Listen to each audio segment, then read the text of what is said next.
Ինչ ասեմ։ Այդ հանդիպումները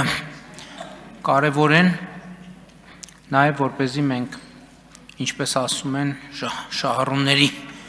շրջանում փորձենք պարզել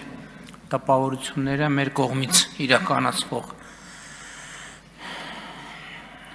բարեփոխումների եւ կարծում եմ, որ ինչպես միասին համոզվեցինք, շատ դրական ընկալում կա մարդկանց շրջանում, իհարկե հիմա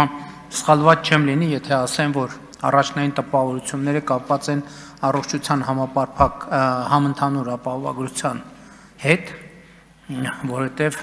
մարդիկ արդեն երրորդ ամիսն է շատ կոնկրետ զգում են այդ համակարգի աշխատանքը, հատկապես 65+ տարիքի մեր հայրենակիցները, ինչ համար մենք շատ ուրախ ենք։ Այդքանը։